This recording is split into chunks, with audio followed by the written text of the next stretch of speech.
କହିଲୁ ମଞ୍ଜି ଆଗ ନା ଗଛ ଆଗ? ମଞ୍ଜି କୋଉଠୁ ଆଇଲା? କିଏ ଆଗ? ଏଟା ଭାଇଆ ଟିକେ ଏବେ କହୁଥିଲୁ ମଞ୍ଜି ଆଗ। ଗଛ ଆଇଲା କୋଉଠୁ? କିଏ ଆଗ? ଏଟା ପାଗଳଟେ ନା କଣ? ଇରେ ମଞ୍ଜି କୋଉଠୁ ଆଇଲା? କିଏ ଆଗ? ଗଛ କୋଉଠୁ ଆଇଲା? ଇରେ ମଞ୍ଜି ଆଗ ନା ଗଛ ଆଗ? ମଞ୍ଜି କୋଉଠୁ ଆଇଲା? କିଏ ଆଗ? ଗଛ କୋଉଠୁ ଆଇଲା? କିଏ ଆଗ? କଣ କରିବୁ? କଣ କରିବୁ? ତମେ ମତେ ପଚାରିଲ କଥା କି ମଞ୍ଜି ଆଗ? ହଁ ତମକୁ ମୁଁ ପଚାରୁଛି କଣ ପଚାରିବୁ? ଅଣ୍ଡା ଆଗ କି ପକ୍ଷୀ ଆଗ କହ? ଅଣ୍ଡା ଆଗ କି କୁକୁଡ଼ା ଆଗ? ସେଇଟା କହିଲେ ଖାଇବ। ଆରେ ଇଏ ସେ ଏକା କଥା। ଅଣ୍ଡା ହଉଛି ମଞ୍ଜି, କୁକୁଡ଼ା ହଉଛି ଗଛ।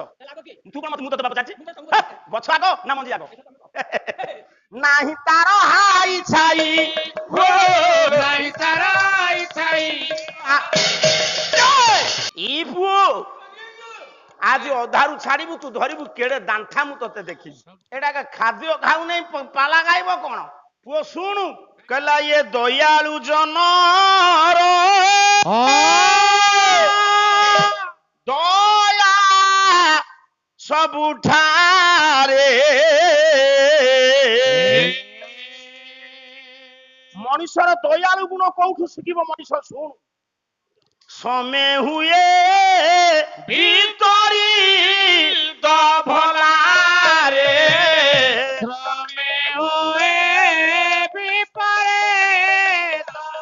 କର୍ତ୍ତକ ମସ୍ତକୁ ନ କରଇ ତାରୁ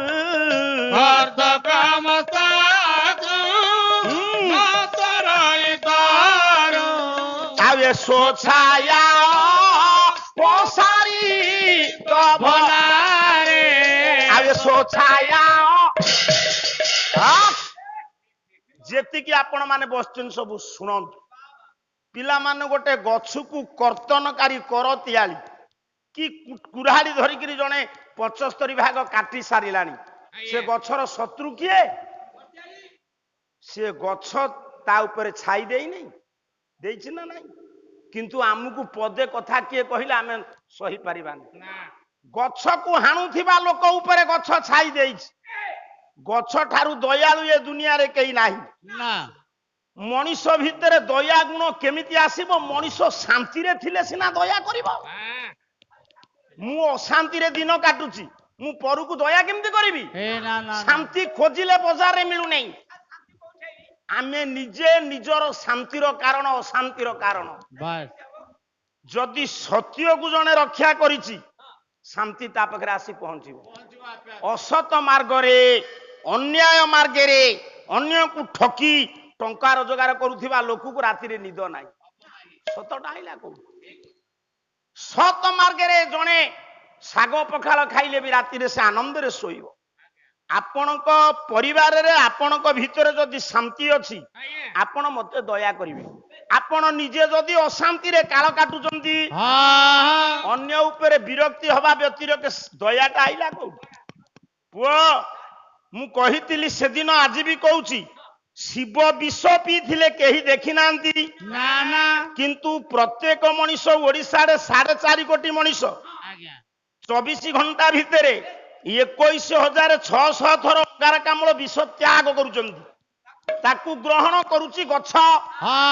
ଗଛ ଯଉଛି ଅମ୍ଳଜାନ। ତେଣୁ ଗଛ ଆମର ପରମ ବନ୍ଧୁ।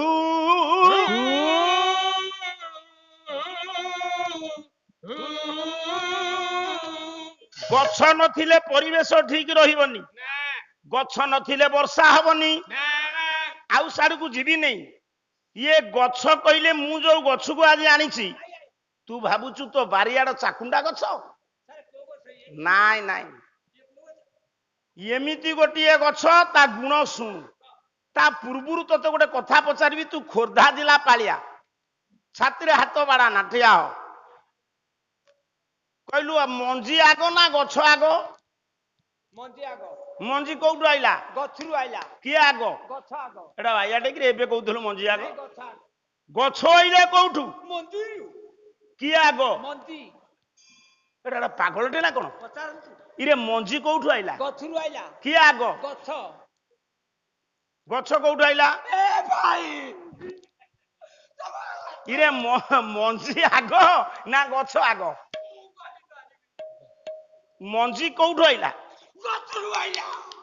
କିଏ ଆଗ ଗଛ ଗଛ କୋଉଠୁ ଆଇଲା ମଞ୍ଜିରୁ କିଏ ଆଗ ମଞ୍ଜି କଣ ଛାଡ଼ିବି ନାହିଁ କଣ କରିବୁ ଛାଡ଼ିବି ନାହିଁ କଣ କରିବୁ ତମେ ମତେ ପଚାରିଲ ଗଛ ଆଗ କି ମଞ୍ଜି ଆଗ ହଁ ତମକୁ ମୁଁ ପଚାରୁଛି କଣ ପଚାରିବୁ ଅଣ୍ଡା ଆଗ କି ପକ୍ଷୀ ଆଗ କହ ଅଣ୍ଡା ଆଗ କି କୁକୁଡ଼ା ଆଗ ହଁ କହ ହେଇଟା କହିଲେ ଏଇଟା ହେଇଯିବ ଆଉ ଆରେ ଇଏ ସେ ଏକା କଥା କେମିତି ଅଣ୍ଡା ହଉଛି ମଞ୍ଜି କୁକୁଡ଼ା ହଉଛି ଗଛ ତାହେଲେ ଆଗ କିଏ ତୁ କଣ ମତେ ମୁଁ ତତେ ବା ପଚାରିଛି ମୁଁ କହିଲି ତମକୁ ହେ, ପଚାରୁଛି ଗଛ ଆଗ ନା ମଞ୍ଜି ଆଗ ଏଥର ତମେ କହ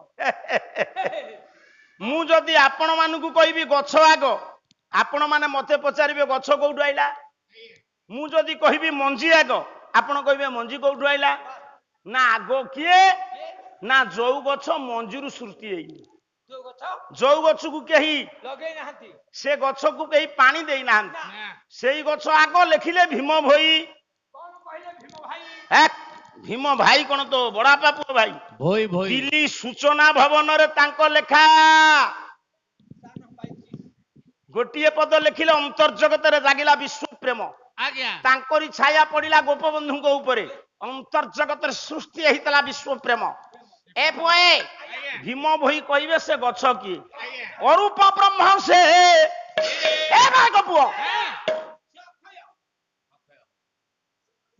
ଖୋର୍ଦ୍ଧା ଜିଲ୍ଲାର ଲବ୍ଧ ପ୍ରତିଷ୍ଠିତ ପାଲା ବାୟକ ପ୍ରହ୍ଲାଦ ସାହୁଙ୍କ ସହିତ ଯିଏ ସହଯୋଗ କରିଥିଲେ ଭୀମସେନ ବେହେରା ଭୀମ ଭାଇ ବୋଲି ସମୟ ଜାଣନ୍ତି ଇଏ ତାଙ୍କରି ପୁଅ କହିଲା ଇଏ ଅରୂପ ବ୍ରହ୍ମ ସେ ଭୀମ ଭୋଇ ଇଏ ରୂପରେଖ ନାହିଁ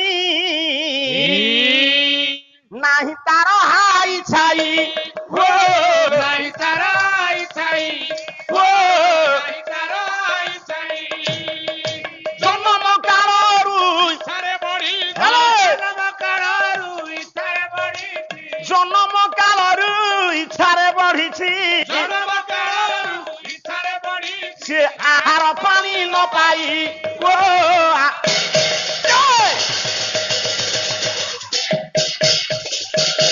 ଆଉ ଇଏ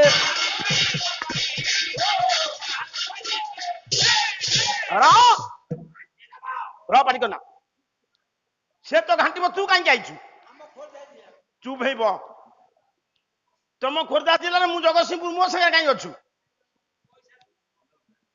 ଅତି ବାହାଦୁରୀ ଦେଖଉଛି ସମସ୍ତେ ଆମେ ଓଡିଶାବାସୀ ଏକ ସେ ଖୋର୍ଦ୍ଧା ଜିଲ୍ଲା କଟକ ଜିଲ୍ଲା ଜଗତସିଂହପୁର ଜିଲ୍ଲା ଚଲେଇଛି ସେ ଯେମିତି ଗୋଟେ ବଡମ୍ବା ନରସିଂହପୁରିଆ ଅଛି ଜଗତସିଂହପୁରିଆ କଣ ଜଗତସିଂହପୁରିଆ ଏରେ ଜଗତସିଂହପୁର ଜିଲ୍ଲାର ଓଡିଆ ଭାଷା ସୃଷ୍ଟି ମୁଁ ପ୍ରଥମେ ଜିଲ୍ଲା ଭେଦ ଆଣିନଥିଲି ଇ ପୁଅ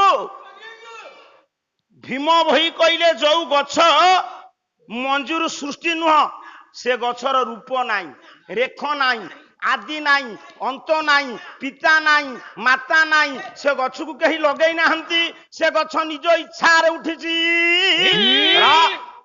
ସେ ଗଛ ହଉଛି ବ୍ରହ୍ମତରୁ ବ୍ରହ୍ମତରୁ ହେଲା ଆସିଲା ଗଛ ଇଏ ବ୍ରହ୍ମ ଗଛରେ ଡାଳ ତିନିଟା ହଁ ତିନିଟା ଡାଳ ମୁଁ କହିବିନି କାଲି ଓଡିଆ ସାହିତ୍ୟ ପଢିଥିଲା ଯଦୁମଣିଙ୍କର ପୂର୍ଣ୍ଣ କରିଥିଲି ମଉସା ଆପଣ ଥିଲେ ଯେତିକି ମତେ ଜଣା ଆଜି ଭଞ୍ଜ ସାହିତ୍ୟ ଗାଇବି ମୂଳ ସଂସ୍କୃତ ବାଲ୍ମୀକି ରାମାୟଣ ରହିବ କର୍ଦ୍ଦମ ଋଷିଙ୍କ ପୁଅ କପିଳଙ୍କର ସଂସ୍କୃତ ରାମାୟଣ ରହିବ ରହିବ ଉର୍ମିଳା କାବ୍ୟ ଆଜି ଅଧାରୁ ଛାଡିବୁ ତୁ ଧରିବୁ କେଡେ ଦାଣ୍ଠା ମୁଁ ତତେ ଦେଖିବି ପୁଅ ଆପଣ ମାନଙ୍କର କହିଲେ ବଳରାମ ଦାସ ସେ ଗଛରେ ଡାଳ ତିନିଟା ଆପଣ ଗୋଟେ ଗଛ ଲଗେଇବେ ସେ ବଡ ହେଲା ପରେ ତାର ଡାଳ ସଂଖ୍ୟା ବଢିବ ନା ପତ୍ର ସଂଖ୍ୟା ବଢିବ ନା ଇଏ ଗଛରେ ମୂଳରୁ ତିନି ଡାଳ ଏପର୍ଯ୍ୟନ୍ତ ତିନି ଡାଳ କହିଲେ ବଳରାମ ଦାସ ଗୋଟିଏ ପଦ ପୁଅ କହିଲା ଇଏ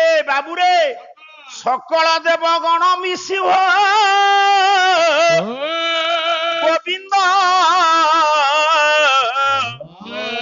ବ୍ରହ୍ମତରୁରୁ ପର ଗୋବିନ୍ଦ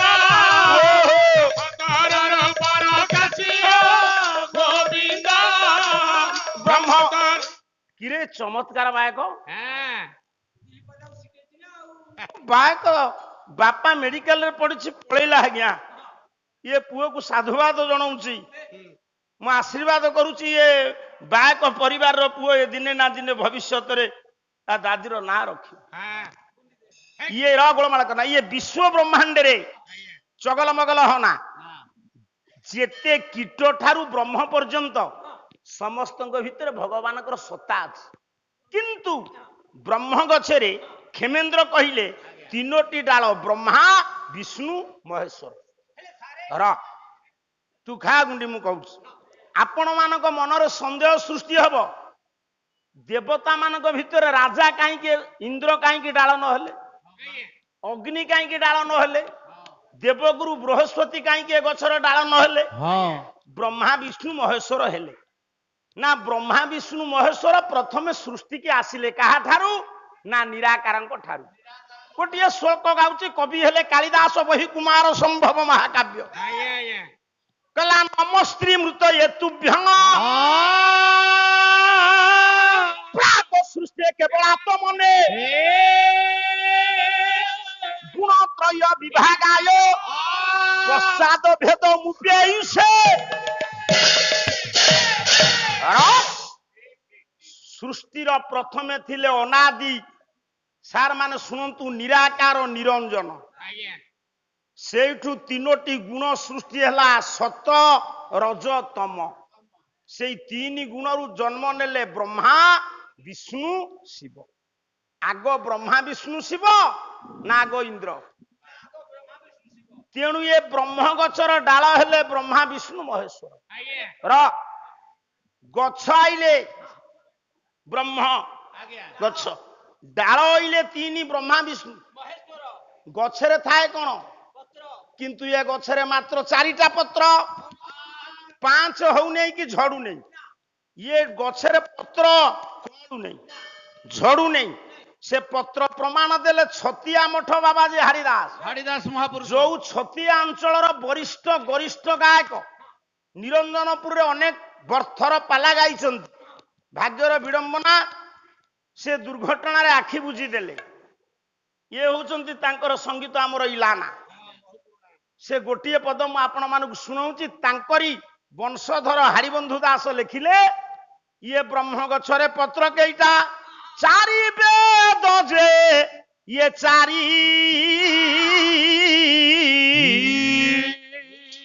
ପତ୍ର ହୋଇଲା 4 ପତ୍ର ବ୍ରହ୍ମ ତରୁର ଗାଇ ଗାଇଲା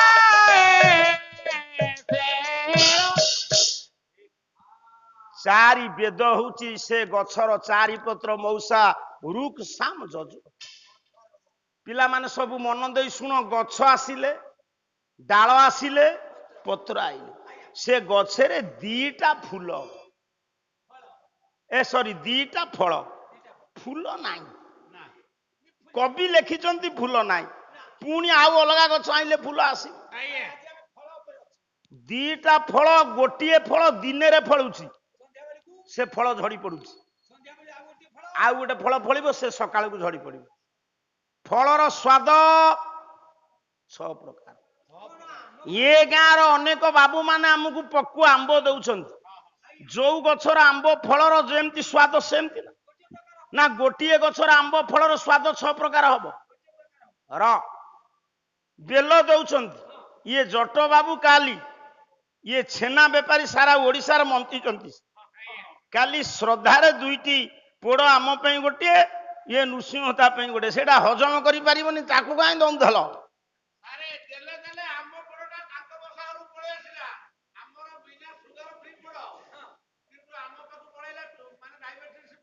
ମୁଁ ସେ ପୋଡ ଖାଇକି ତା ପୋଡରୁ ଅଧେ ଖାଇଲେନି ଏଟା ଖାଦ୍ୟ ଖାଉ ନାହିଁ ପାଲା ଖାଇବ କଣ ପୁଅ ଶୁଣୁ